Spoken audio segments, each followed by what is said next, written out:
మా డిమాండ్కి మీరు కూడా కాపు సోదరులు కూడా మాకు సహకరించండి. నేను ఈ వేదిక నుంచి విజ్ఞప్తి చేస్తున్నా. ఎందుకంటే ఈ రోజు రాష్ట్రంలో ఉన్నటువంటి ఒక ప్రధానమైన కులం, అత్యధిక జనాభా ఉన్నటువంటి కులం కాపు కులం, అధికారం కోసం ప్రయత్నిస్తున్న కులం, దాదాపు సక్సెస్ అయిన కులం కాపు కులం. కాబట్టి ఆ సోదరులు కూడా మనతో కలిస్తే మన బలం రెట్టింపు అవుతుంది. కాబట్టి మనం అందరినీ కలుపుకుని పోయి అందరికీ మన ఎజెండా ఏమిటో తెలియజేసి చెప్పండి. మీరు మా దళితవాడ పంచాయతీకి మద్దతు కనిపిస్తే మేము మీకు మద్దతు ఇస్తాం.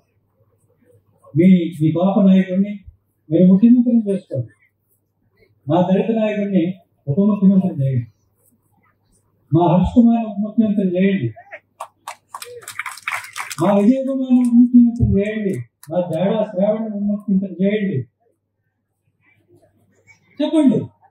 నేనేం కావాలి? నేను ఎన్నికల్లో టికెట్ ఇస్తే కూడా నా వద్దు దళిత వాడ పంచాయతీ కావాలని నేను టికెట్ వదులుకుంటేనే ఆ మాత్రం హామీ వచ్చింది. ఉప ముఖ్యమంత్రి అంటే 2 సంవత్సరాలు ఇదిగో తర్వాత అట్లా కాదు, 5 సంవత్సరాలు ఆయనే ఉండాలి. అలాంటి ఉప ముఖ్యమంత్రి కావాలి.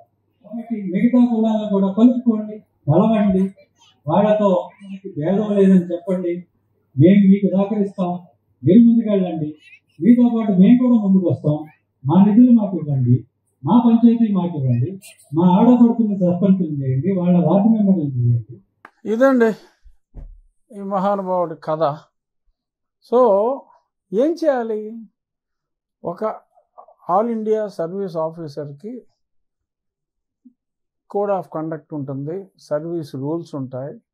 దాని ప్రకారం కుల మతాల గురించి కానీ అన్నిటికన్నా ముఖ్యంగా రాజకీయాలు, ప్రభుత్వంలో ఎవడు ఉండాలి ఎవరు ఉండకూడదు, ఇటువంటి మాటలు వాళ్ళకి నిషిద్ధం.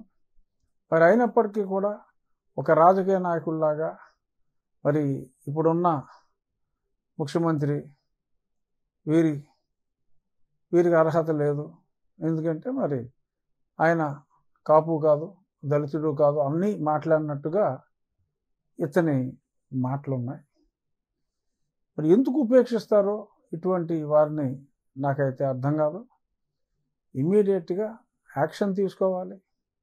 లేదంటే ఇంకా అధికారుల మీద ప్రభుత్వానికి ఎటువంటి అడ్మినిస్ట్రేటివ్ రూల్స్ పెట్టుకుని ఉపయోగం లేదు. అందరూ కూడా ఇలా రాజకీయాల గురించి మాట్లాడటం, రాజకీయాలు మాట్లాడుకోవచ్చు, రిజైన్ చేసి పబ్లిక్ లైఫ్లోకి రావచ్చు, పోటీ చేసుకోవచ్చు. సర్వీస్లో ఉండి మరి ఇప్పుడు అతను సస్పెన్షన్లోనే ఉన్నాడు, అంత మాత్రాన నోటుకు వచ్చినట్టు మాట్లాడడానికి లేదు. ఇంకా సర్వీస్లో ఉన్నాడు ఆయన. మరి అందుకని తక్షణం చర్యలు అయితే తీసుకోవాలి. సరే, ప్రభుత్వం చర్యలు ఎలా ఉన్నా ఆల్ ఇండియా సర్వీస్ ఆఫీసర్ కాబట్టి రాష్ట్ర ప్రభుత్వం, ఇక్కడ ఈ స్టేట్ క్యాడర్ కాబట్టి రాష్ట్ర ప్రభుత్వం కూడా చర్యలు తీసుకోవాలి. నేనైతే ఈరోజు డిఓపిటి గవర్నమెంట్ ఆఫ్ ఇండియాకి ఈ వీడియో జత కూర్చి తక్షణం చర్యలు తీసుకోవాలని చెప్తాను.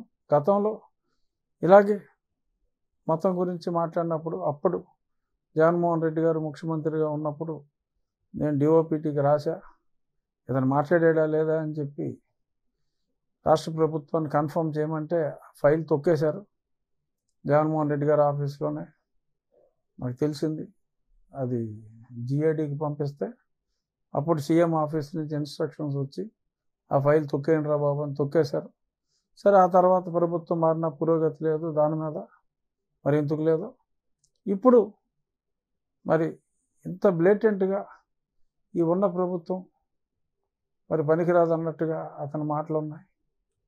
ఇది ఏమాత్రం క్షమార్హం కాని మాటలు ఇవి.